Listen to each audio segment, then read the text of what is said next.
Hi everyone, welcome to my January 2026 reading wrap up. Um, this is going to be really rough and raw because I haven't figured out how to edit and I don't know yet how to pop images up on the screen. So I'll add links to books in the description and stuff, but it's going to be really basic. And anyway, I hope you enjoy anyway. In January, I read 13 books, 5 audiobooks, 4 ebooks, and 4 physical books. My standouts were Chasing the Wild by Elliott Rose, Stargate SG-1 Alliances by Karen Miller, and The Great Big Beautiful Life by Emily Henry. I completed my first books for the reading challenges I'm doing this year, which is Read Good Challenge by Ben Reads Good, the 2 Buzzword Title and Buzzword Cover challenges by Books and Lala, and Read Your Bookshelf by Chantal Reads All Day. So we'll get to the books. Go back. Okay, so the first one I read was a turnover from end of December. I count them whenever I finish them, so I finished it in January, so this is the first one. It was How My Neighbour Stole Christmas by Meghan Quinn. It features, it's a small town, grumpy sunshine romance, featuring, I can't remember the characters' names, Cole and Story, and they are competing in a competition that happens every year in this small town. They sort of start as rivals in this competition, and this is some really funny stuff happens, and they eventually realize that, or he starts to realize that perhaps he's so grumpy towards her because he doesn't want to admit his feelings for her. It's really funny. Aside from the weird interjections from some random narrator, which I thought was really strange, the rest of it was, and I didn't think that was needed. Well, it was pretty much, it's a really good book, which I rated 4 stars. It was solid with a unique storyline. I loved all the themed trials in this competition. There were some really good ones. Even the supporting characters were good, like Aunt Cindy and Taryn were really great. Taryn was annoying, but she was good. Like, if you're really annoyed at someone, and I think she's still written well, you know what I mean? You can dislike it or get pissed off with a character and still think, well, it's a good character. If it evokes any emotion like that, it's still a good character. The next one I read was Night of the Dragons. I read it on my book funnel app. It's number 7.5 in the series called Red Planet Dragons of Tajis. I hope I'm pronouncing it right. It's written by Miranda Martin. I don't know if I'll continue the rest of this series. Like, this is a reverse harem space dragon alien man thing, so I love reverse harems. So that's mainly the reason I decided to read it. And the rest of the series isn't reverse harem, so I'm not because it can be read as complete standalone. You don't really need to read the rest of the series. I gave it 3.5. So for me, 3.5 is like still really enjoyable. It's just not like excellent. So 4 stars for me is excellent, and 5 stars is like absolutely amazing, like top tier book for me. No qualms or anything. It's just like amazing. So yeah, same with 4.5 is. But 5 I keep for really amazing reads that I just love so much. But this book, Night of the Dragons, it was an easy, breezy sci-fi romance. There was a lot of affection between the characters, even when they couldn't understand each other for most of the book. I gave it 3.5 because I felt like I didn't really get... It was a bit hard to remember which dragon man was which. So I would have liked to maybe see their POVs to get to know them better. I mean, it was only a short book, 211 pages, so you couldn't go too far into depth, but it would have helped me differentiate a lot easier. So that was that one. Then I listened to on Spotify audiobooks Taming 7 by Chloe Walsh, number 5 in the Boys of Tommen. This is about Gibbsy and Claire.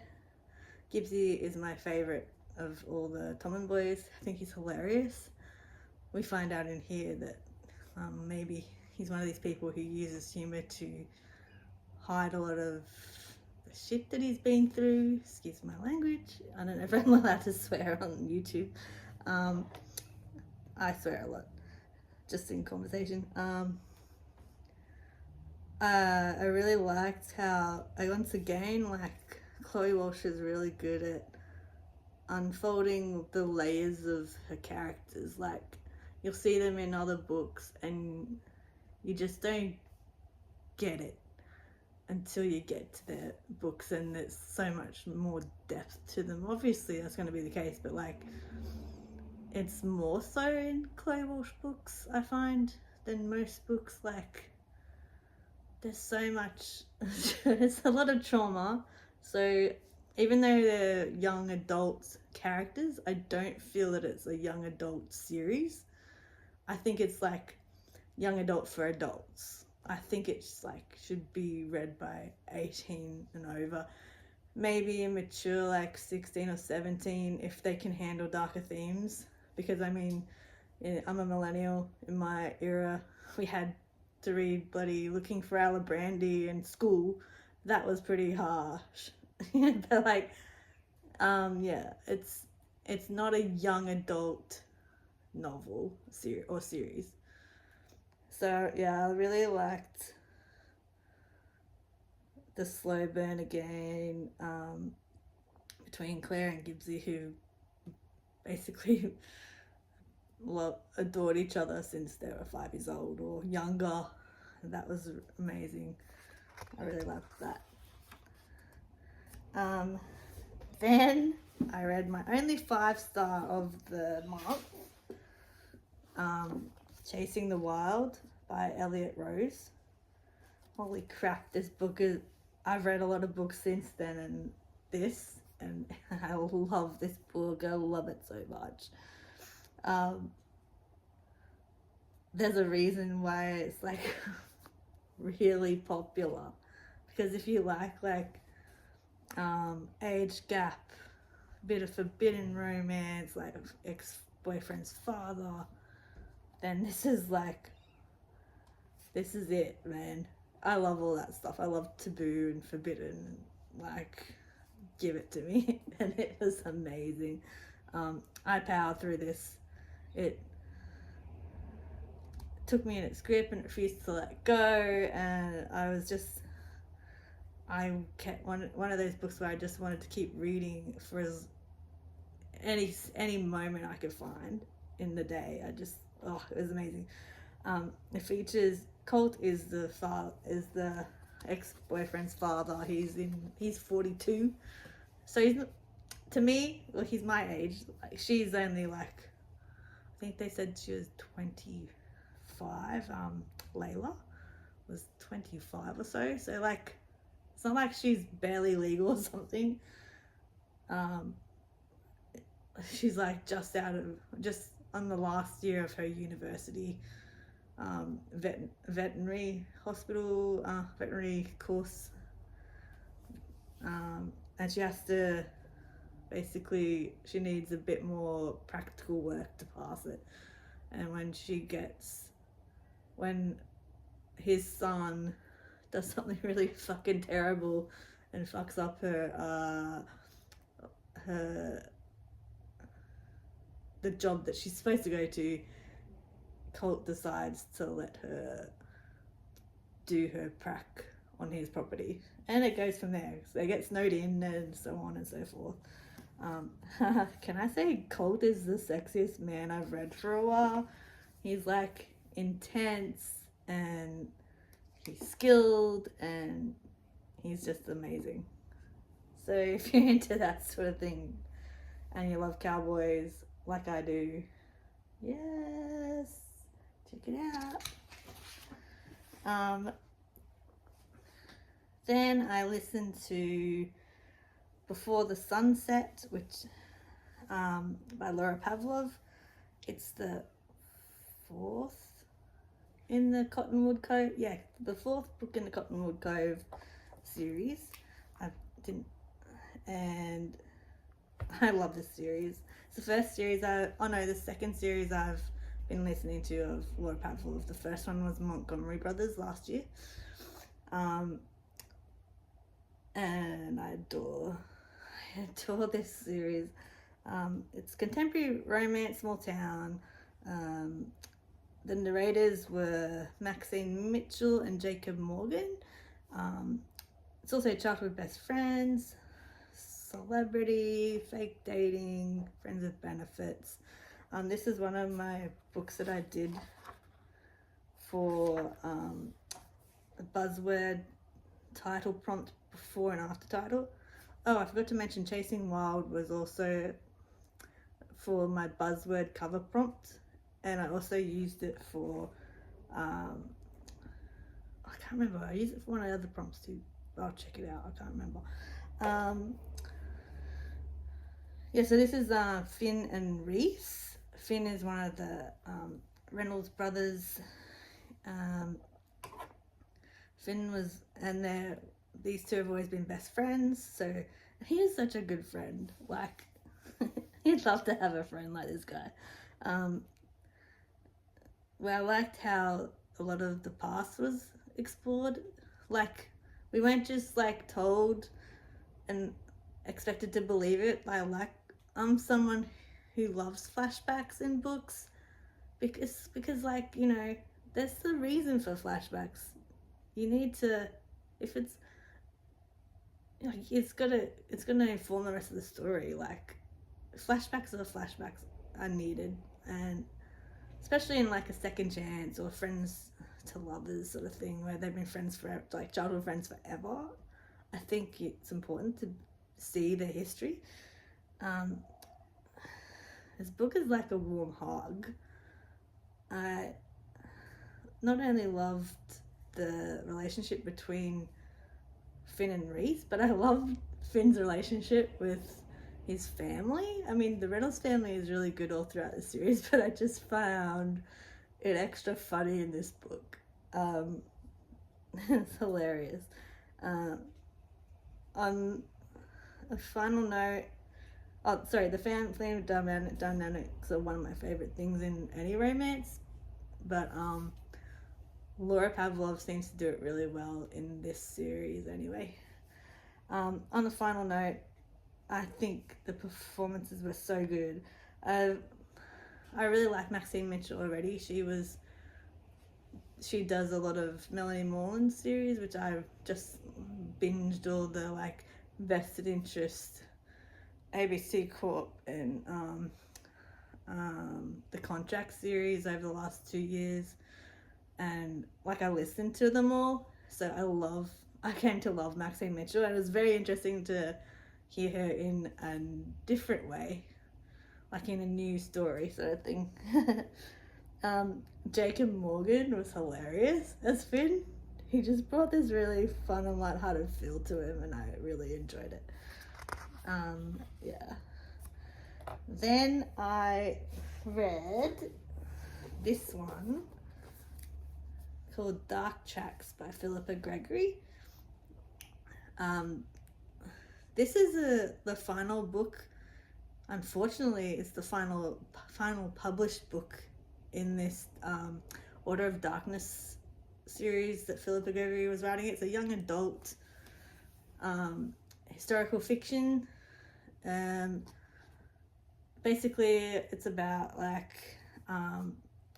this group of young people, mainly Luca, who is he's like an inquisitor for the Catholic Church.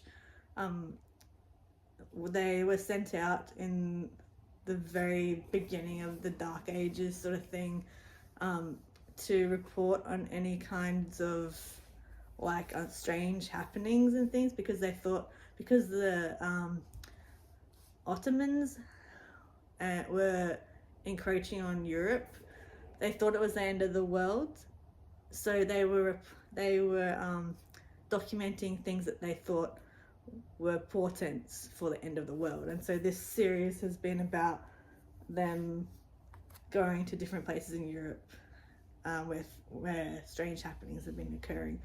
This one, so there's 3, this is the 4th book. It's not going to be completed, I don't think, because there are a lot of things that are like strings of story that weren't tied up in this, and I would have loved for it to be. I wanted to read it because I wanted to finish a series. I have a ton of series that over the years I just let go, so I've been working on finishing them. So I finished in the sense that this is the last one published, but I won't be finishing it because it's not actually finished. But this one is about, they go to a country town, a country village in Germany. It's during the time of the dancing sickness that it happened around Strasbourg and that area. So it was this malady that everyone just started dancing until they basically dropped dead, but it wasn't an illness. I researched it while I was reading, because I do this when I read historical fiction. I tend to research the topics of that. It was like a mind contagion that caught on, and everyone just started doing this thing, and no one still knows why. No one even now knows why, except for a mental contagion, like social contagion. Interestingly enough, she ties this to you can see the Star of David in here, because it features Jewish people and the way they've always been mistreated, not just now, but in the past as well. Let's just say it's not a new thing that they were persecuted and made to live basically in their own little enclaves and stuff, and not allowed free movement and all that. And interestingly enough, because of that, Philippa has done a really cool, really good, interesting thing of setting this in the same German town as one of the Nazi concentration camps that would be built there in around or leading up to World War II. So that was a really interesting connection. It's just a really good book. I would recommend it, even though I would recommend the whole series, even though it's not gonna be finished, unfortunately. Then I read Muffin Top by Evie Mitchell. It's the third book in the Capricorn Cove series. I've read a lot of different Evie Mitchell books, even though they're in like certain series and stuff. Well, the two series that I've read anyway so far, you don't really have to read them in order. They're complete standalones. This is just an 85-page little novella. It's like hot cop, curvy, all that sort of stuff. And I used this for my prompt for Ben Reed's Good Read book challenge prompt, which is Granuary or food entitled. Apparently Scran is like a big cook up or something that they do in Europe, England and stuff like that. But it was really cute. It was just a little cute palette cleanser. She's like, I didn't write enough about it. It was just cute little like curvy girl meets hot cop. They know each other from the past, and then she's like sort of picked on by her family, and it's about basically him accepting her for who she is and all that sort of thing, and it's really cute. So that was that one. Then I read Carry Me Home by Melanie Shawn. It's number 3 in the Hope Falls series that I've been reading. It's a virgin trope, workplace trope. It's about Samantha and Luke. They're both snowboarding champions. Oh, sorry. I gave Muffin Top 3.25 stars.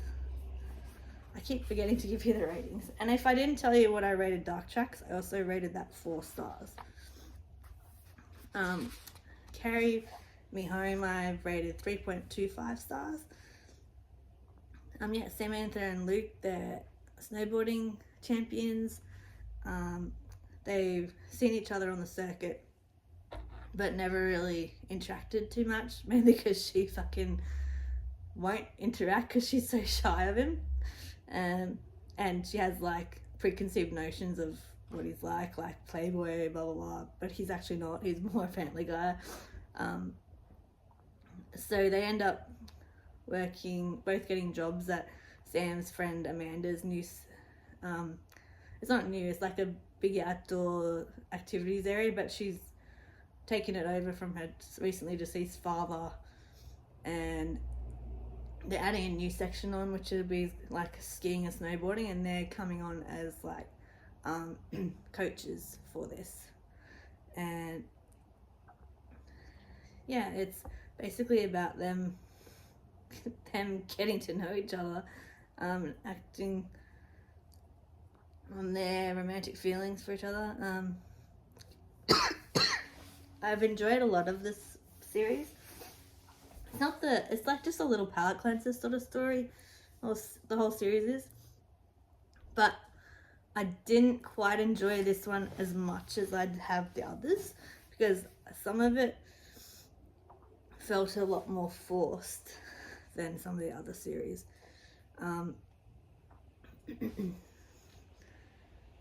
Like, there's a really great setup and pacing throughout most of the book, but then when it came towards the end a bit, it really like felt rushed, and the HEA felt forced, which is not good.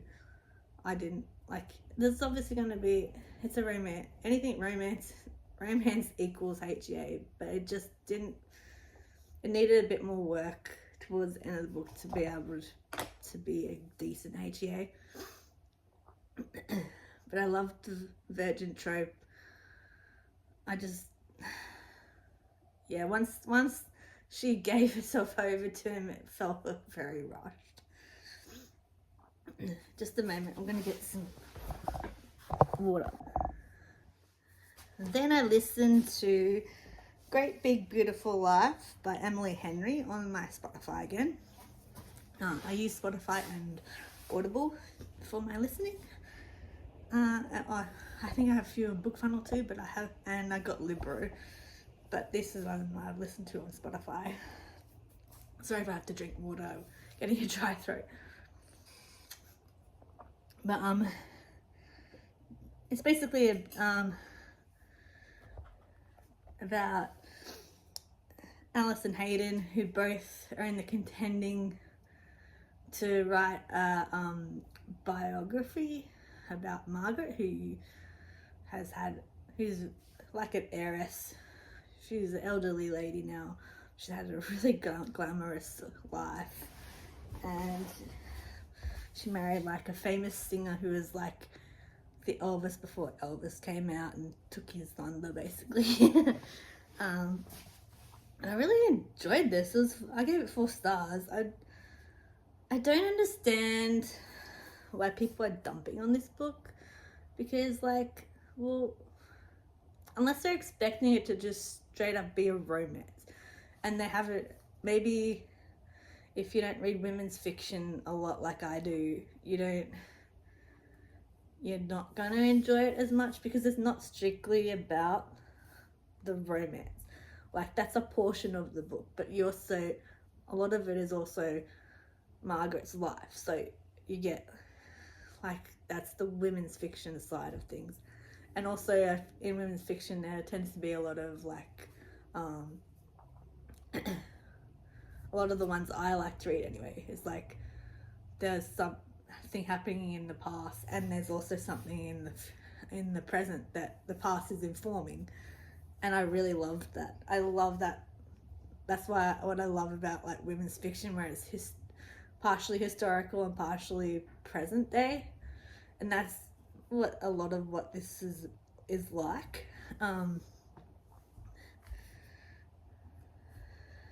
We also get a lot of like, obviously a lot in the present is more about Alice and Hayden than it is about Margaret. Like, a lot of the past you see basically her Margaret relaying her story. A bond forms between Alice and Hayden, and they start to have feelings for each other despite being rivals, trying to compete for the prize of writing this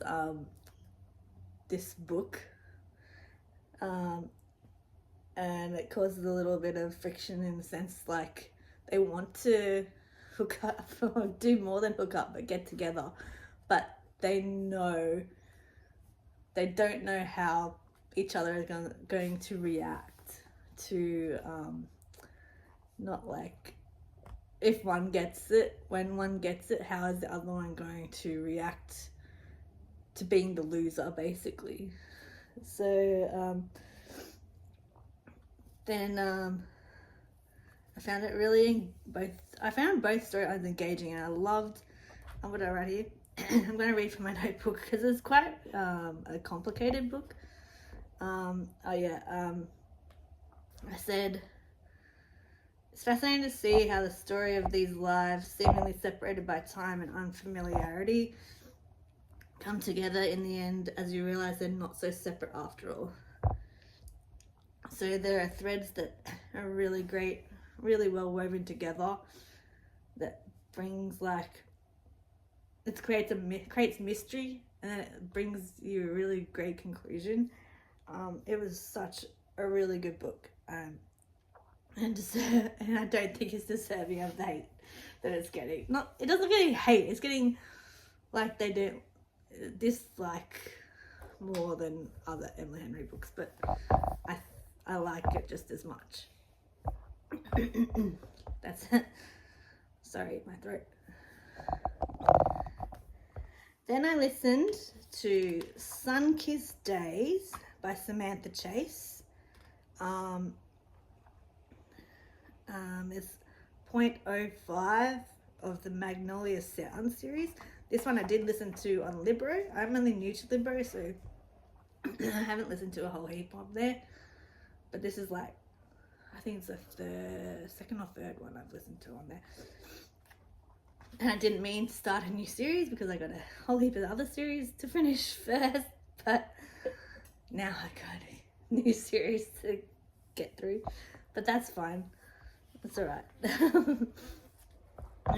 It's just a novella length story. It's an introduction to this series called Magnolia Sound. And it sets up a story between the two main characters, Mallory and Jake. They're young adult, just going to college and stuff. It's like summer, and they always meet up in summer, and they start at this time they develop feelings for each other. She's always had feelings for him, but he hasn't really taken notice of it until now. And he's he's a fair bit older than she is.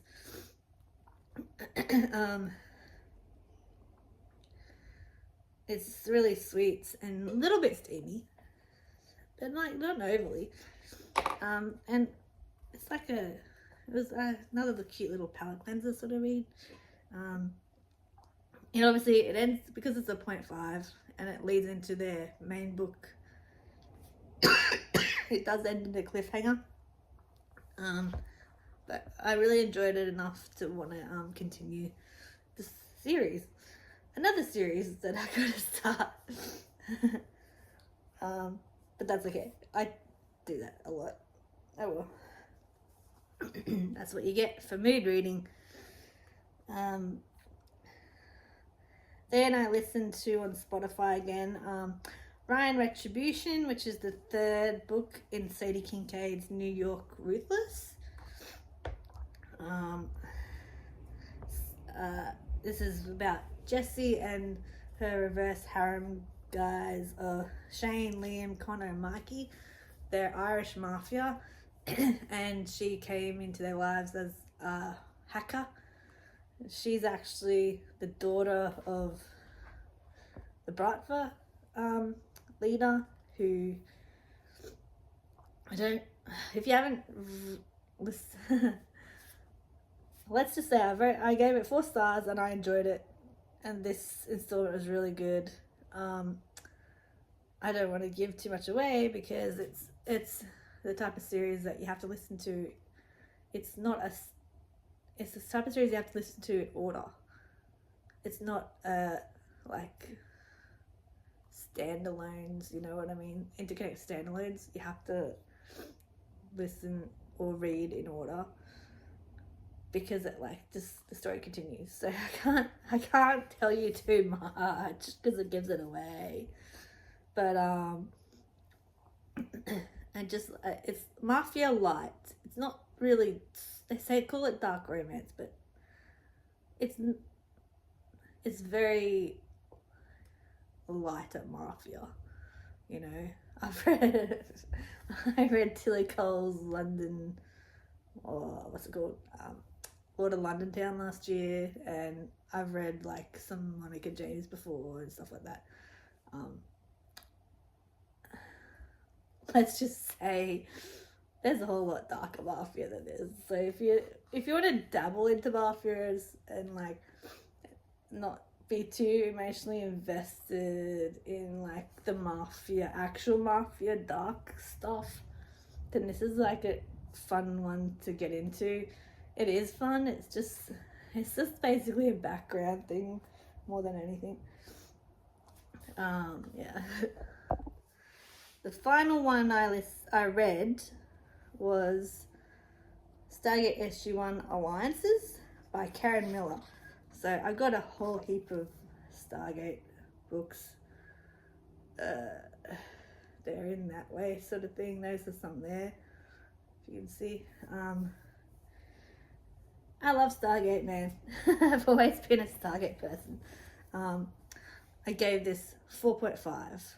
It's been a minute since I read one of these, even though I got a shelf full of them, I haven't read near enough of them. And this reminded me of why I loved them. I love science fiction anyway, but I love Stargate's brand of science fiction because it's like there's like humor injected into it, but this is actually a more serious one of them. It follows, if you're a Stargate fan, it follows the season 4 episode called The Other Side. It was basically a failed mission in a planet called Miranda. They were really interested in some technology that they were wanting to provide to Earth for like a treaty and like a partnership sort of thing to help fight the Gould, which is, if you haven't watched Stargate, it's like a parasitic race that has enslaved mankind who live throughout our galaxy, the Milky Way galaxy. Stargate and the SG1 and SGC and them have basically been putting a dent in the Gould's power system. They've killed a few Goulds and stuff. Anyway,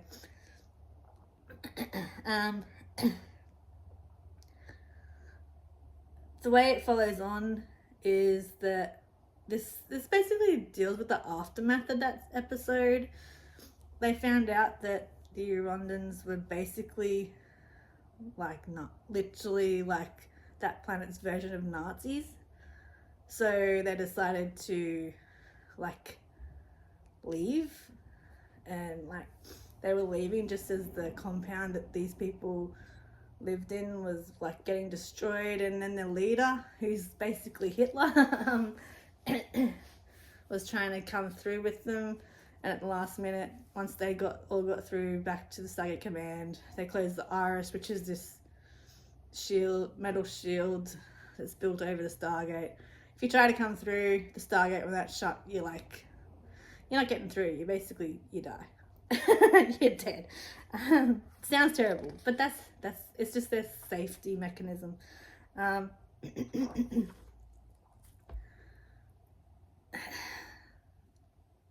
They're really, SG1 is really fractured from the aftermath of this mission. They're strung out from it. Their tensions are high between them all, like especially Daniel and Jack O'Neill, Colonel Jack O'Neill. I don't know if you don't know the characters, please just go and like maybe watch some clips on YouTube or Dailymotion, or there's a whole Stargate websites and everything you can learn about the characters. So I'll just go with you do that, and I'll just go with like me explaining what's happening between the characters. There's a lot of political issues surrounding O'Neill. He and General Hammond have to go to Washington and face like Senator Kinsey. He's always a thorn in the SG1's side, especially O'Neill's side. He's just typical like psycho politician who's only out for himself basically. And he'll use anything he can against O'Neill to try and discredit him and stuff.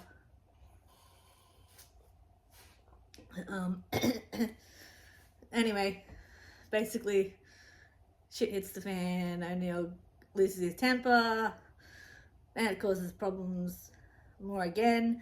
Luckily, some other allies of Earth, the Tok'ra, have a mission that they want to send SG1 on. It's really something that only SG1 can do because it's a human-based mission. They have to go to a human breeding farm to try and recruit new members to the Tok'ra. The Tok'ra are basically similar to the Gould, but they're like the good guys. So they can't go because their symbiotes will be detected. so that's why SG1 is asked to go, and it's like the perfect way to get O'Neill away from all the crap that he is surrounding the SGC with the politics and all that crap. Anyway, the author does a really good job exploring what it means to be a military operative and the costs of life often taken by your own hand when you are a soldier or any sort of military person, when you're like, especially when you're like SAS or special ops, which SG1 are basically special ops. Like, it questions how far is too far. How do you decide what is acceptable death and what isn't an acceptable death? How do you deal with all this mentally? And how much should you answer for? It was just a really interesting theme. It's even if you're not familiar with Stargate or anything anyway, which you sort of have to be with, especially that you have to. I had to rewatch the episode to remember what was going on. But I liked the exploration of that theme in this book. It was really, really great. And I liked how they explored each team member's view on this. So like Jack O'Neill as the proper warrior, and Daniel, who's the archaeologist and the humanist and has a lot more problem with killing even if it's your enemy. And then Carter, who's sort of like in the middle. She's like a scientist, but she's also a warrior, so she can see both sides. Tilk, he's in a little bit. We all know, but because he can't go on the mission, he's a bit sidelined in this. So basically, you're really just witnessing the, mainly experiencing and witnessing the effects of it on O'Neill, Daniel Jackson, and Major Carter. She's Major in this. But yeah, so that one was really good too. So it's 4.5. And that's my wrap up for January 2026. Thank you for watching. I hope you enjoy my video, and please subscribe or hit the like. I'm not sure how much I'll be uploading yet, because again, I don't know what I'm going to do for content, and I don't read enough to do something like every week or whatever. So I think it's just going to be monthly at this stage until I figure out this whole thing. Thank you for watching, and I'll see you again sometime.